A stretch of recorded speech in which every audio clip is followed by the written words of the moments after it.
recognition for you to wear today and hopefully for a little while. It's a it'll last one. Oh, it's a doohickey. Okay, thank God. So thanks so much. Thank you very much.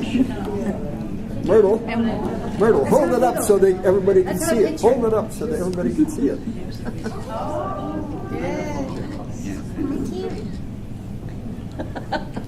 That's something new. And we know you all love royalty. And we love you so much, and we're going to miss you so much that we're making you queen for a day. I'm not far away, only a walk away. Wow. Can you see it? Can you see it? Is that okay, Isabel? There you go. Queen for a day.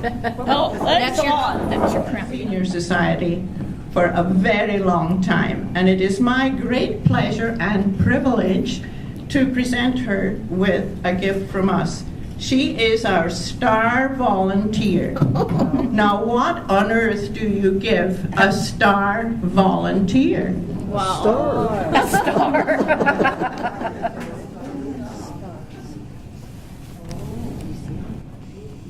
Well, a star. You give a volunteer a star, of course, right? So, Myrtle, this is from the Society. Oh, thank you very much, Isabel. But you have to read it. Isabel, you want to take a I'll have it here for you all to look at with your new logo on it. That's very nice.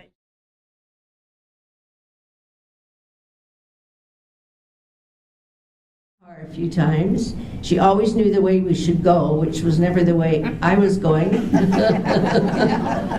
And she would eventually just be quiet and let me find my way. One time I said to her, if you don't stop telling me how to go where we're going, I have my way to go and you have yours, then you won't be able to ride in my car anymore.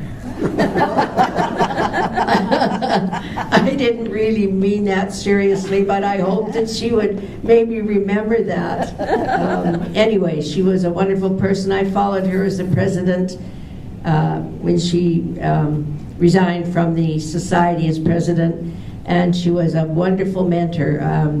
The years that I was president, I forever was calling on Myrtle for her memory, which was incredible and still is, and all the good advice that she could give me. And it's been a pleasure, Myrtle, to know you since 1993, and I hope it continues. Happy retirement. Never forget a gorgeous collector plate that she gave me with a First Nations woman wearing a Hudson's Bay blanket, walking along with a cougar. And when I see it, I think of the uniqueness and the strength that Myrtle's always embodied to me. Anyway, I feel very fortunate to have spent the majority of my working years with such a great role model as Myrtle, and I just want to close with a quote by Sophia Loren, because Myrtle truly was and is. She found the fountain of youth here at Edmonds, and this is what Sophia Loren describes. There is a fountain of youth. It is your mind, your talents, the creativity you bring to your life and the lives of people you love. When you learn to tap this source, you will truly have defeated age. Well, Myrtle is definite proof of that. Thanks for everything, Myrtle.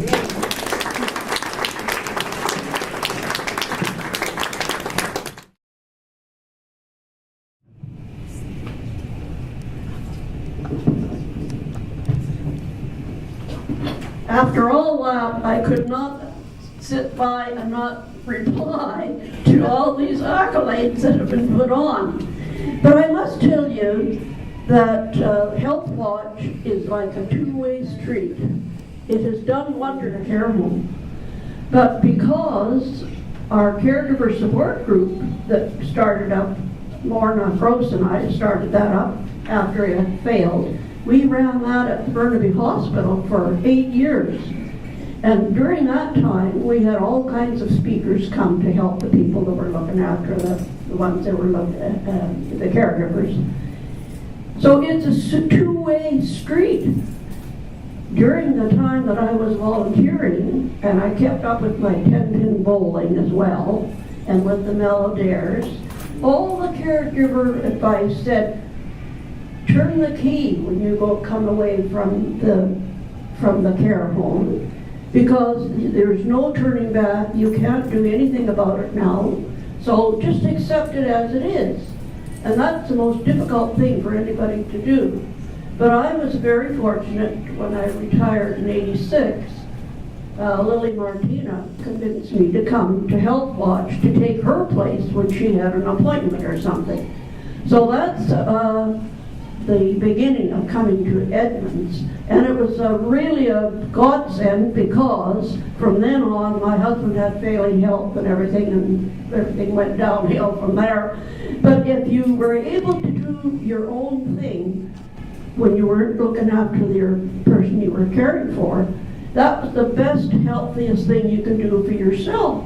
Otherwise, you're no good to that other person if you're all stressed out. So I was able to volunteer, and I'm saying again, it's a two-way street, because it was good for me, and I was working 25 years at Sears before then, and if you just stop working all of a sudden, you got to do something. And it's better for you to be doing something and volunteering than just sitting around moping and saying, I don't know what I'm going to do, whatever. But also, I must say, the training I had when I was in the Army, I was a clerk. I was fortunate enough to be a clerk. And I went to night school, and I got my typing speed up to 60 words a minute. And I got 75 cents more a day for that. But anyway, that was a good stead for me, because, years ago it was all paperwork. And my daughter gave me an electric typewriter, and all our minutes were all in writing and in paper, it wasn't on the computer. So when I really retired 2 or 3 years ago, I had 2 cartons of paperwork of all the committees I was on. The senior strut, the falls prevention, the partners in wellness, and the Melodiers, etc., etc.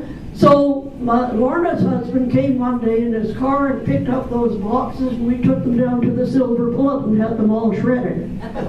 Because they tell you don't put it in the garbage, because it had different people's names and phone numbers on it. Anyway, all the training I had, even when I was a trainer at Sears, because I had been a teacher, I was the trainer at the 200 desk for all those new 60 women we had working at the 200 desk. And I was also a timekeeper. So all that previous training I had came in handy, and it came in handy when I was doing my volunteering with the presidency and so forth. So I want to thank you all for turning out, and I'm happy to see my New Vista friends are here. And I've been in New Vista now for 22 years, and I hope to stay there for a few more years. So thank you all, and enjoy your lunch.